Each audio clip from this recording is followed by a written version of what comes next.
Mas eu quero convidar você a abrir sua Bíblia em Romanos. Nós temos estudado o livro de Romanos e vamos continuar por um bom tempo andando por esse texto. E antes de lermos o trecho da palavra que estudaremos nesta noite, eu quero te perguntar o seguinte: você lembra que a Bíblia ensina, e se você não lembra, quero te dizer agora de primeira mão, que a Bíblia ensina que sem fé é impossível agradar a Deus. Amém? Entende isso? Sem fé é impossível agradar a Deus. Se você está aqui na igreja hoje, se você veio ao templo hoje, eu quero crer que você tem fé. Amém? Mas eu quero fazer duas perguntinhas para você. Você tem fé a ponto de entender que Deus é capaz de fazer tudo quanto você precisa, quer? Amém? Amém? Você tem essa fé? Amém. Mas esta fé é capaz de fazer você entender que você precisa fazer tudo quanto Deus quer? Amém? São duas coisas bem distintas. Uma coisa é eu acreditar que Deus é capaz de fazer tudo quanto eu quero, tudo quanto eu preciso. Outra coisa é a minha fé me levar a buscar fazer tudo quanto Deus quer que eu faça. E eu quero dizer para você que ter fé do primeiro jeito, essa é a fé mais comum que tem por aí. Agora, ter fé a ponto de dizer: eu vou moldar a minha vida, eu vou mudar a minha vida, eu vou trocar os rumos dos meus caminhos, tirar aquilo que é meu, tirar aquilo que eu penso, que eu acho, que eu quero, e colocar o rumo de Deus para mim. Aí esta fé tem sido ralinha, tem sido escassa nos nossos dias. E a palavra de Deus vai nos desafiar hoje, através da compreensão do que é o ser humano sem Deus, a refletir se temos o segundo tipo de fé. Porque o primeiro tipo de fé você respondeu aí com o ânimo que você tem. E Deus de fato é poderoso para fazer infinitamente mais do que aquilo que nós podemos pedir ou pensar. Mas só que ter fé em Deus tem que ser também, meus irmãos, aquele entendimento, aquela compreensão de que eu tenho que moldar a minha vida à vontade dEle, e não Ele à minha vontade. Por isso, abra sua Bíblia então, Romanos, no capítulo 1. Eu quero ler com você a partir do verso 18. O nosso relógio, desde hoje cedo, ele resolveu parar lá. Que horas são? Ninguém trouxe relógio? Quer dizer que eu posso... pensei que eu ia poder pregar à vontade aqui. Tem. 8h50? 10 minutos? Para a introdução? Depois, vamos lá. Prometo não demorar muito.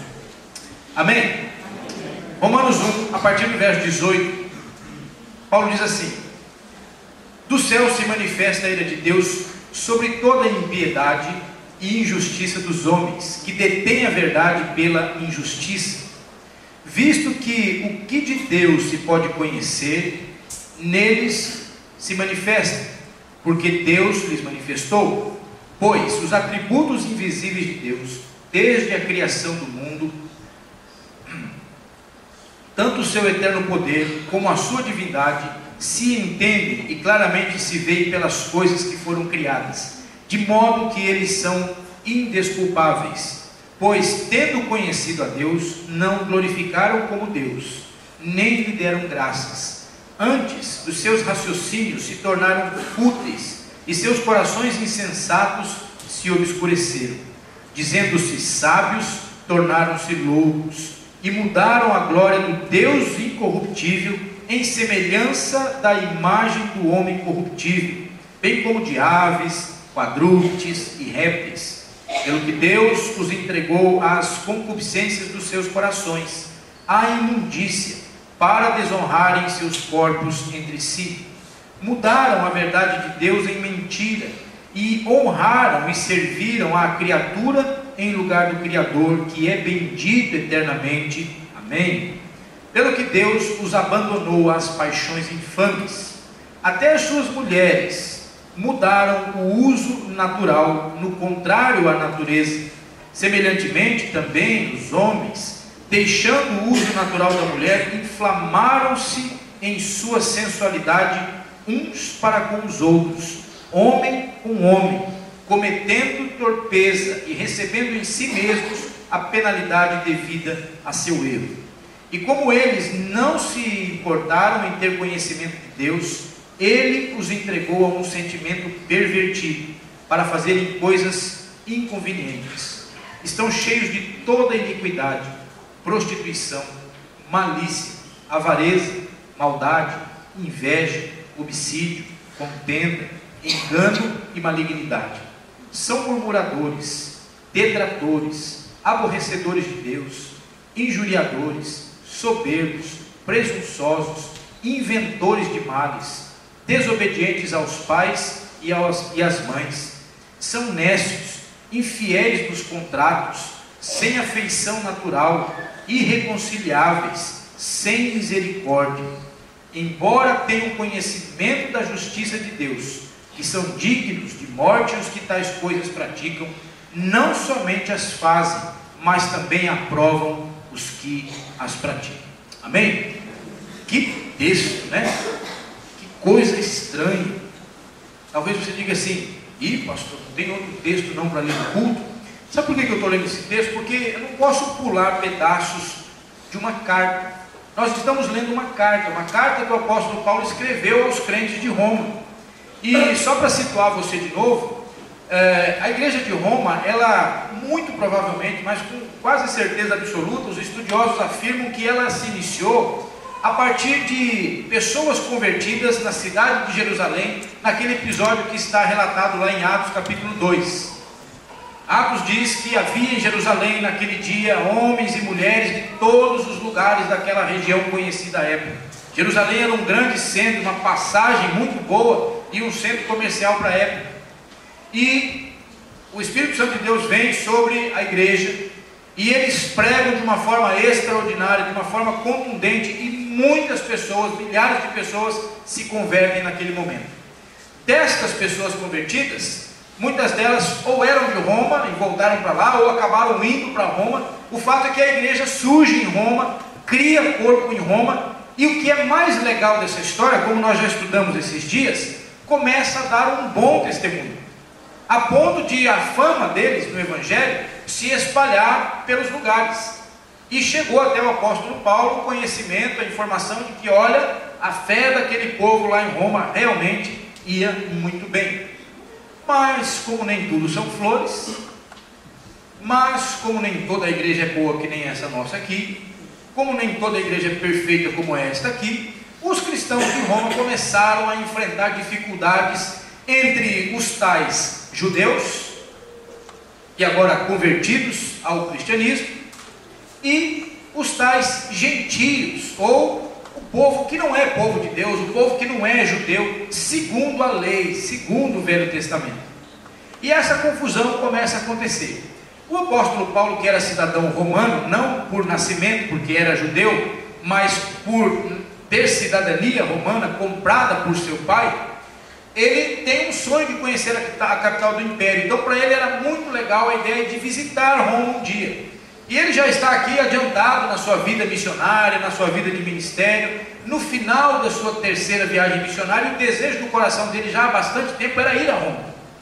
E como ele ainda não tinha tido essa oportunidade, ele está escrevendo para esses irmãos. E quando ele escreve, por isso que eu estou dizendo que eu não posso pular essa parte, ele escreve para eles e começa a demonstrar para estes irmãos de Roma uma compreensão do Evangelho. E aí eu preciso que você entenda isso, porque senão você vai achar que eu escolhi um texto duro para trazer para a igreja nesta noite. Não, na verdade eu estou olhando para a palavra de Deus e enxergando uma igreja vivendo problemas, vivendo tensões, tentando entender, conhecer a vontade de Deus para a vida deles, a ponto do apóstolo Paulo escrever de forma tão clara, tão objetiva. E se você ler a carta aos Romanos, eu faço o desafio de você começar a ler essa carta, porque eu vou continuar estudando essa carta com você, e é bom que você tenha em mente uma uma visão geral dessa carta, Paulo escreve para eles demonstrando de forma bem sistemática, bem clara, bem objetiva,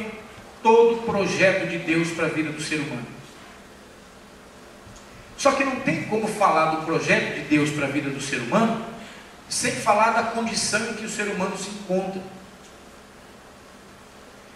Às vezes, eu e você temos uma dificuldade grande de olhar para a gente mesmo, não é verdade? Não tem aquela brincadeirinha que a gente diz assim, que sempre que você aponta o dedo para alguém, lembre que tem 3 apontados para você.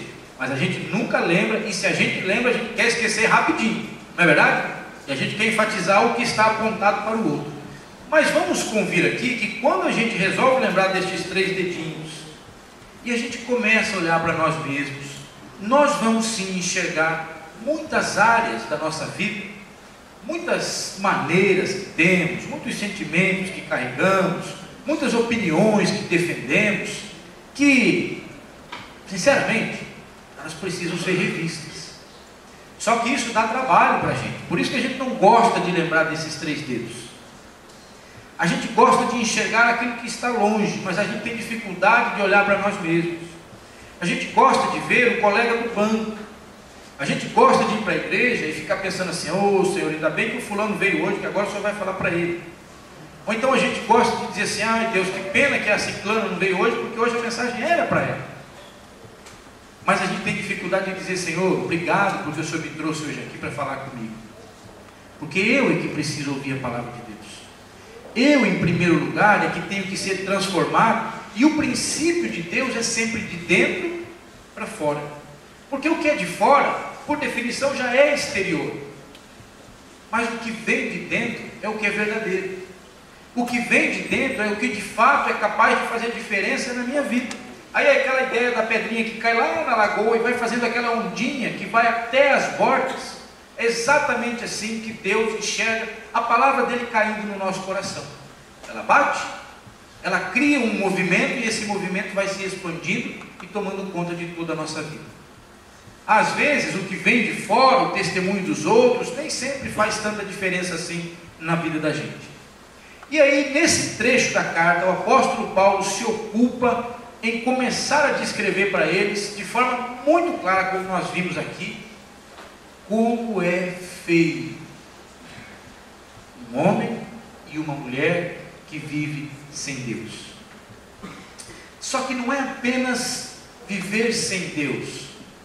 Ele começa dizendo que o ser humano aqui, ele não fala nestas palavras, mas a leitura disso mostra para a gente, que ele diz o seguinte, que o ser humano é capaz, e muito capaz, de rejeitar Deus. E essa é a questão. Às vezes nós questionamos a justiça de Deus, às vezes nós questionamos os problemas, as dificuldades da vida, e jogamos a culpa em Deus. Lembra que eu falei que é mais fácil a gente apontar este dedo? É mais fácil. Mas Paulo quer que aquela igreja de Roma perceba, até porque a discussão depois, ao longo da carta, vai ser para eles o seguinte: olha gente, todos nós, sejamos judeus ou gentios, precisamos de Cristo na nossa vida. E para você entender que você precisa de Cristo, você precisa entender quem você é. E aqui há eu ia dizer espelho, mas não vou ser tão forte assim, eu vou dizer, aqui há uma pintura, aqui há uma gravura do ser humano que resolveu rejeitar a Deus na sua vida. E a primeira consequência que Paulo fala aqui é que a mente e o coração de uma pessoa que decide deliberadamente dizer eu rejeito a Deus, ainda que possa enxergar inclusive na criação à minha volta a grandeza desse Deus, e entender que ainda que eu não saiba as profundezas da teologia, mas eu sei da existência de Deus, porque há coisas extraordinárias à minha volta, mesmo assim eu digo, eu não quero saber, eu não quero me preocupar com esse Deus, eu não quero perceber nada a respeito, ou além das nuvens, ou além do mar, ou além dos rios, ou da mata, ou seja, do que quer que seja, qual o limite. Para mim, basta esta vida, para mim basta este momento, eu estou feliz comigo hoje. E essa é a tônica do nosso dia a dia. A sociedade de hoje, ninguém mais quer ouvir a respeito de Deus. Como eu disse para você, aquele primeiro tipo de fé, esse tem bastante gente por aí. Essas pessoas que creem que Deus tem todo o poder para resolver todos os nossos problemas, aí as igrejas estão cheias. Mas as pessoas que querem crer também que eu preciso fazer a vontade de Deus, e que eu preciso mudar e moldar a minha vida, e para isso eu preciso entender qual é o princípio que tem que reger essa mudança, estes são poucos. E aí o apóstolo Paulo faz de uma forma muito dura todo esse relato, dizendo para a gente: a mente e o coração, de quem deliberadamente rejeita a ideia de Deus na sua vida, ou o ser de Deus na sua existência, se torna obscurecido, endurecido. E aí vamos trazer para o nosso dia a dia prático. Você, não me responda, apenas pense. Você já teve, marido e mulher, uma briguinha entre o casal? Não é para responder, você só pensa. Já teve alguma diferença de opinião? E às vezes defenderam cada um a sua opinião de forma ali veemente, contundente. Se alguém aqui já teve, sabe que a dificuldade de consertar isso está no fato do coração ser duro. E aquela ideia de não queremos ou não quero dar o braço a torcer. Você é destes que não gosta de dar o braço a torcer? Só que a palavra de Deus, quando nós permitimos que ela entre no coração da gente, ela traz valores diferentes. Ela não traz valores de não dou o braço a torcer e eu me torno melhor do que você por causa disso, e aqui mando eu, e aqui a razão é minha, e se você quiser bem e tal. Esse é um erro que nós cometemos por causa da dureza do nosso coração. Quem aqui já casou? Quem aqui já foi à igreja? Trocou alianças? Vestiu um vestido de noivo? Ou foi no cartório? Ou sei lá, até passou a morar junto, vamos dizer assim. Fez isso motivado pelo amor, pela paixão, pela vontade de estar junto, pela vontade de dividir a vida, os sonhos, os prazeres, as alegrias e as tristezas, até que a morte os separe. É verdade? É verdade até acabar a cerimônia. Depois já começam os desencontros. Às vezes na lua de mel já dá trabalho, já dá problema, já dá desentendimento, já dá dificuldade, e a dureza do coração do ser humano já aparece rapidinho.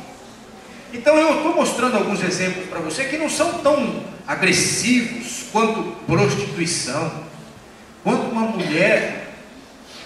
As crianças não estão aqui? Tem crianças aí? Fazer aquilo com os animais. Não é tão agressivo quanto um homem fazer com outro homem. Não é tão agressivo quanto chamar você de injusto, de malfeitor, de detrator. Bom, detrator já está nessa ideia, que quando eu não sei tratar o outro bem, de forma digna, conforme aquela pessoa, aquele ser humano precisa ser tratado. Então eu estou dando um exemplo que é apenas uma briguinha entre o casal, e que às vezes já ajuda a gente, já é suficiente para mostrar o quanto o nosso coração é duro. Às vezes nós temos problemas a resolver e queremos protelar, e vamos empurrando para frente, porque não queremos entrar em contato com aquilo, porque aquilo vai chatear a gente, vai entristecer a gente. Às vezes vai ter que buscar umas memórias lá atrás para resolver aquelas coisas, para entender algumas coisas, e a gente talvez foge disso, não quer, porque a gente sabe que esse negócio machuca. E aí a gente às vezes se lança em tantas, e vimos aqui, Cristolândia infantil, misericórdia, a necessidade de ter uma Cristolândia para tratar crianças que estão se envolvendo com drogas pesadas. Por que uma criança hoje já está precisando de uma Cristolândia? Porque as dores e as lutas no seio da família, por causa da dureza do coração, são grandes. Famílias entram em sofrimento, porque às vezes é tão duro o coração a ponto de não conseguir entender que um vício do álcool, por exemplo, é maléfico. Ou do jogo. Você conhece alguma família que sofre com o jogo? O dinheiro que vai pelo ralo por conta das apostas. A gente conhece. A gente conhece famílias que sofrem porque a dureza do coração é tanto que, ao invés de arrumar, consertar, refazer em nome do amor, a gente prefere pular a cerca e viver uma experiência linda, maravilhosa, transcendente lá do outro lado, porque o coração é duro e não quer dar o braço a torcer. Então, meus irmãos, não precisa ficar dando ênfase nestas coisas tão grosseiras e rudes que Paulo cita aqui, mas que são reais, para mostrar para a gente o quanto a gente precisa de Cristo.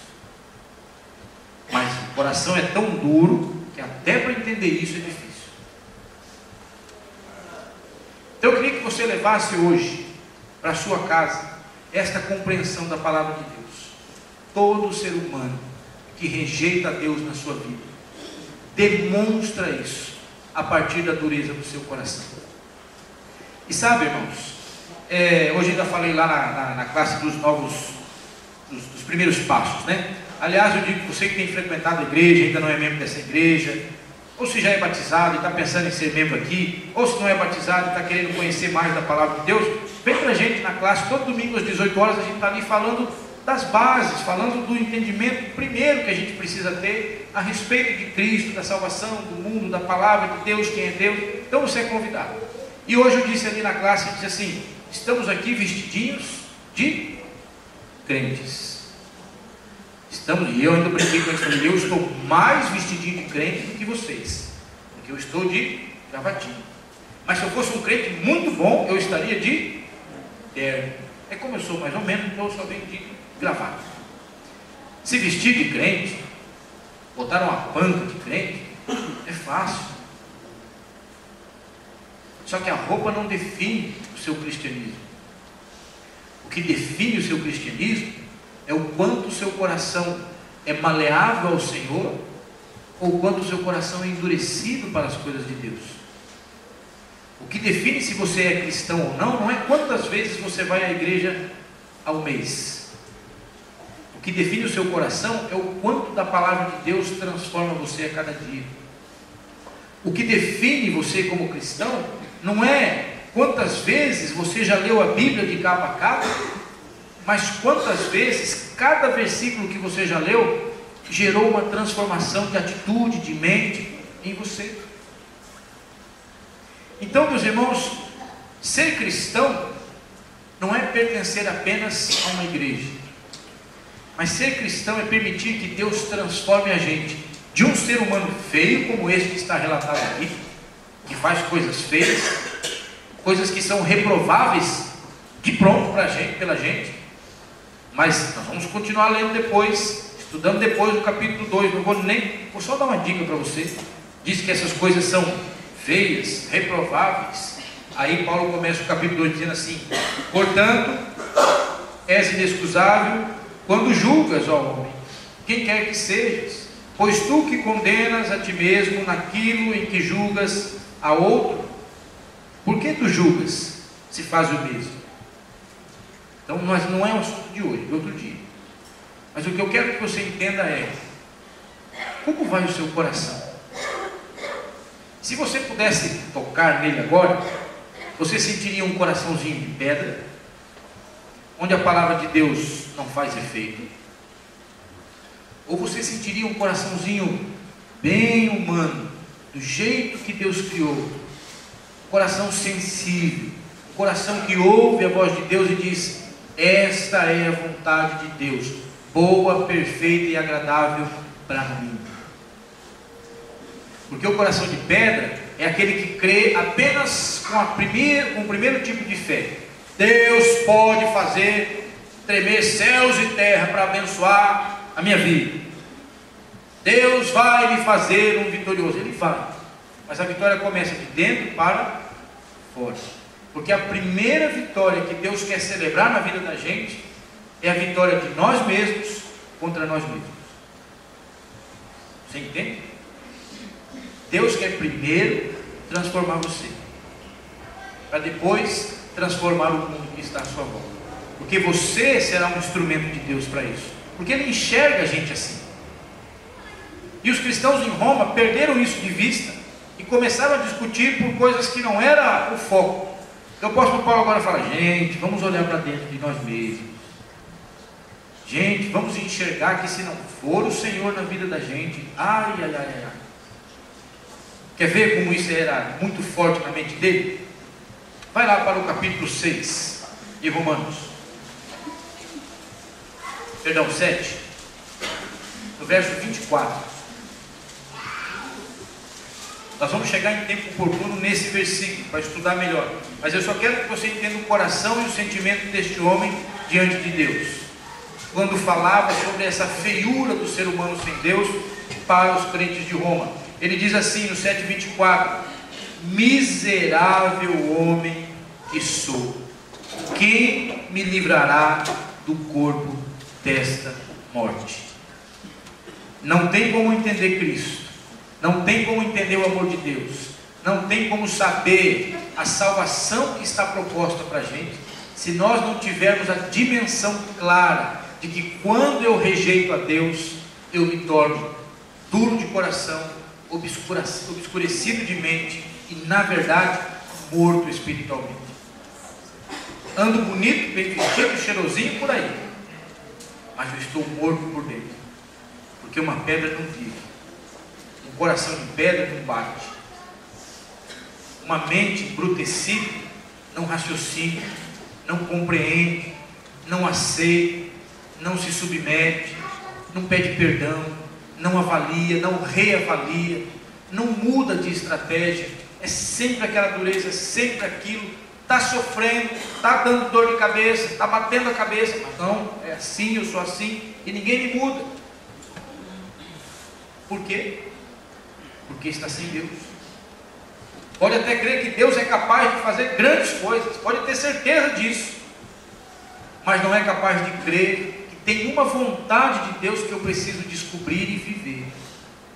Hoje pela manhã, olhamos um pouquinho para a vida de Esdras, um homem que fez 3 coisas tremendas. Em algum momento da sua vida, ele decidiu, ele propôs, diz o texto, ele preparou o seu coração para, primeiro, estudar a lei de Deus, saber da vontade de Deus, entender os projetos de Deus. Mas Esdras não fez isso para discutir teologia. Esdras não fez isso para ser professor no seminário. Esdras não fez isso para se tornar diácono na igreja dele. Esdras não fez isso para ser professor da escola bíblica dominical. Esdras não queria estudar e conhecer a lei de Deus para ser chamado de pastor no meio da comunidade. Esdras fez isso porque ele queria saber a vontade de Deus para ele, para que ele pudesse cumprir a vontade de Deus na vida dele. Então Esdras quis estudar a palavra de Deus para cumprir a palavra de Deus. Hoje, meus irmãos, a gente vem no domingo aqui, porque tradicionalmente na cristandade, domingo é o dia do Senhor. E domingo a gente vai para a igreja. E tem gente que tem até roupa de domingo. Mas não adianta a roupa de domingo, não adianta o domingo, se Jesus Cristo não for o Senhor da minha vida. E a vontade dele não for colocada em prática em nós. Esdras queria conhecer a lei, para isso ele precisava estudar. Eu tenho certeza que se eu falar para você, se eu te lembrar que a semana que vem nós temos um treinamento teológico começando no sábado, que vai percorrer a semana toda e que termina no outro sábado, e que é uma jornada cansativa, você vai dizer: não, eu trabalho, eu acordo cedo, não, eu vou, outro dia eu tenho que trabalhar, não, e você vai ter um monte de boas razões para não vir para cá estudar a palavra de Deus. Por quê? Porque você crê que Deus é poderoso para fazer tudo que você quer, tudo que você precisa. Mas você não crê que você precisa se submeter à vontade dele. Porque se você de fato cresce nisso, você dizer: eu preciso aproveitar toda e qualquer oportunidade para ler essa palavra, seja na minha casa, E se eu não estou entendendo, lá na igreja alguém está me explicando. O meu vizinho que vai à igreja mais tempo do que eu, teoricamente é para saber me explicar essas coisas. Mas não. Domingo é mais fácil. Porque domingo, quem sabe eu dou sorte de ir na igreja e o pastor falar uma palavra tão boa, tão animada, que eu saia pulando daqui. E tem muitos pastores e tem muitas denominações por aí que fazem de tudo para mostrar para você que Deus é poderoso e que Deus pode todas as coisas. Mas hoje eu vim aqui e Deus te trouxe aqui para dizer que o poder dele quer operar na sua vida, sim, meu irmão, minha irmã, hoje, mas de dentro para fora. Não apenas para resolver seus problemas lá, não apenas para resolver as desgraças dessa vida, porque muitas vezes as desgraças dessa vida começam, como a gente viu aqui, na minha renúncia a Deus. E aí a gente se torna tudo isso aqui que o texto diz, horrível. E um ser humano ruim desse jeito vai fazer o bem para quem? Nem para si próprio. Porque ele diz, eles estão fazendo essas coisas contra si mesmos. E receberão um justo pagamento. Não é um raio lançado lá de Deus, do céu por Deus. O justo pagamento é a consequência das más ações. Só isso. E que Deus simplesmente deixa que venha sobre eles, porque eles não estão buscando o Senhor para fazer a vontade dele.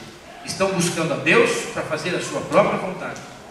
Estão adorando mais ao coração humano, mais aos desejos humanos, mais à criatura do que ao Criador. E aí, meus irmãos, aí o mundo fica do jeito que está. O problema não é da Dilma, o problema não é do PT, o problema não é do PSDB, o problema não é do DEM, o problema não é dos processos lá fora. O problema são dos processos que começam aqui dentro da gente. Vai mal a cidade, não é por causa do prefeito, ou do vereador, ou do secretário, ou do médico, ou disso ou daquilo. Vai mal a cidade porque a gente está ruim por dentro. E a gente esquece disso. Feliz é a nação cujo Deus é o Senhor, e o povo a quem Ele escolhe. Deus escolhe a todos. Deus escolhe você. Deus chama você. Mas você quer se aproximar dele como? Para fazer a vontade dele? Esdras queria conhecer para cumprir. E depois, ele também tinha um desejo muito sublime de ensinar. Que Deus possa fazer brotar no seu coração esse mesmo desejo. Conhecer a palavra de Deus. Cumprir a palavra de Deus. Para que essa feiura toda do ser humano sem Deus não tome conta da gente não. Mas que a gente se torne uma bênção em nome do Senhor. Para que os nossos relacionamentos, seja lá no trabalho, seja lá em casa, seja na rua, seja no posto de gasolina, seja no mercado, como eu sempre falo aqui, na escola, seja abençoador para aqueles que convivem com a gente. Para que a sua vida tenha um significado, para que a sua vida tenha uma importância na vida de alguém, e não para si mesmo.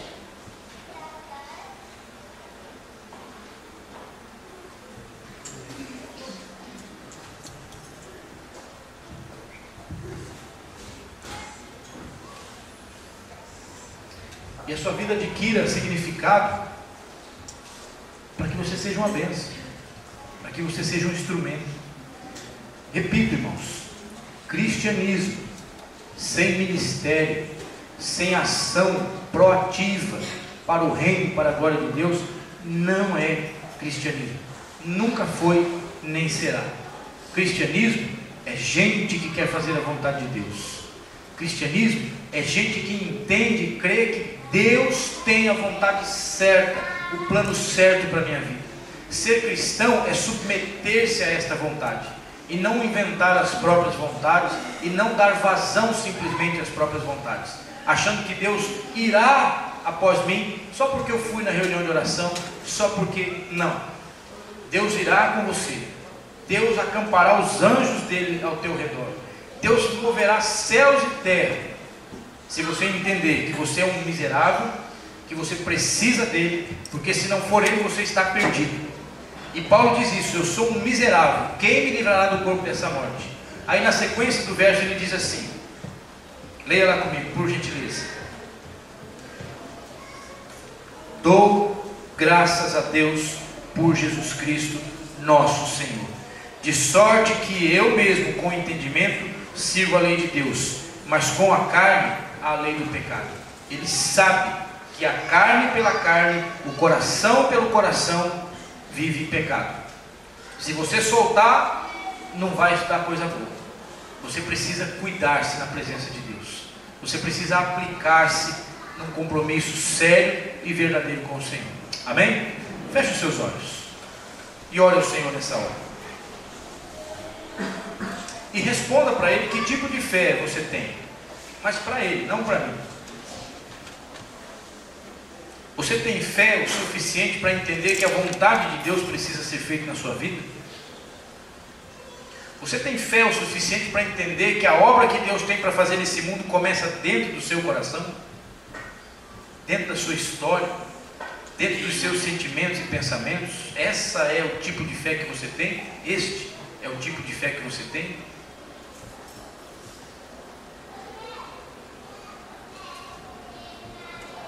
Se por um acaso você diz assim, pastor, por enquanto é essa, mas nesse momento você quer dizer, Deus, eu quero ter aquele tipo de fé que faz com que eu busque incessantemente conhecer a vontade do Senhor e cumprir na minha vida. Eu quero convidar você a se colocar em pé nesse momento.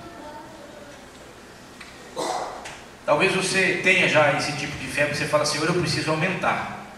Porque às vezes eu fico meio em dúvida qual é. Eu também quero convidar você a se colocar em pé humildemente na presença de Deus nessa hora, dizendo, Senhor, muda, Senhor, transforma, me faz uma nova criatura, a começar por dentro, Senhor.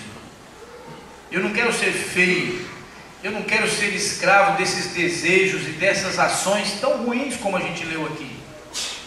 Mas eu quero ser, como o mesmo Paulo vai ensinar, que aquele que está em Cristo, nova criatura é.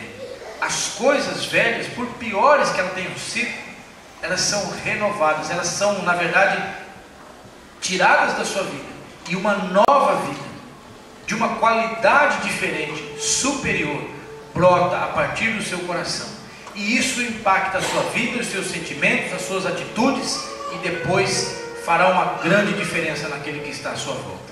Vamos orar ao Senhor. Pai bendito, em nome de Jesus, eu também me coloco em pé nessa hora aqui, junto com estes irmãos e irmãs, porque eu sou cheio de vontades, Pai.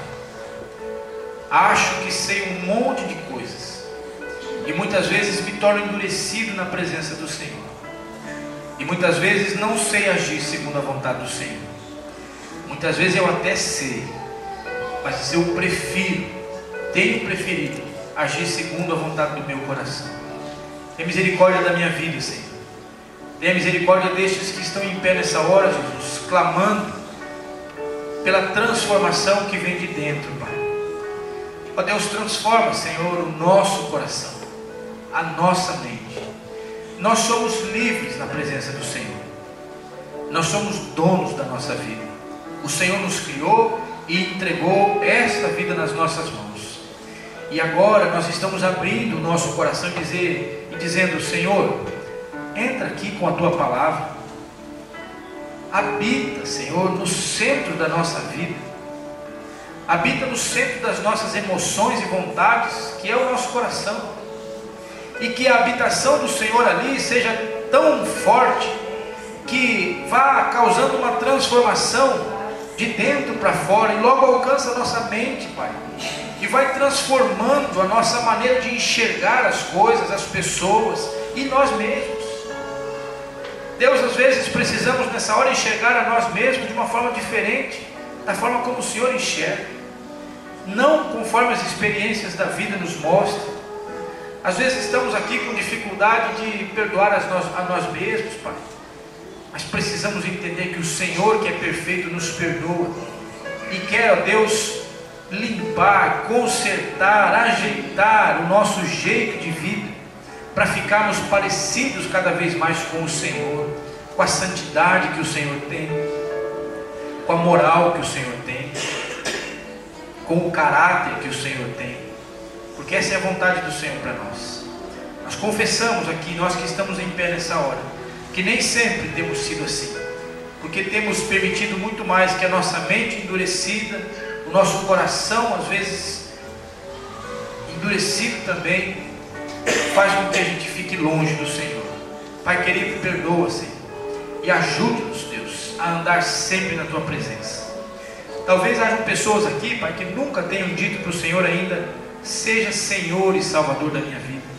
Se elas estão fazendo isso nessa hora, Pai, se elas estão abrindo o coração dizendo: Jesus, entra aqui e mora aqui, Deus, recebe, Pai, em nome de Jesus, esta oração, e que o Teu Espírito Santo de fato cumpra, Deus, a promessa de marcar estas vidas para o dia vindouro, para a eternidade, a fim de que hoje se inicie um processo de transformação completo, radical, que vai fazer com que eles andem cada vez mais, e tão somente nos caminhos do Senhor, Pai, para a glória do Senhor, para o benefício deles e para a salvação daqueles que estão à volta deles, Pai.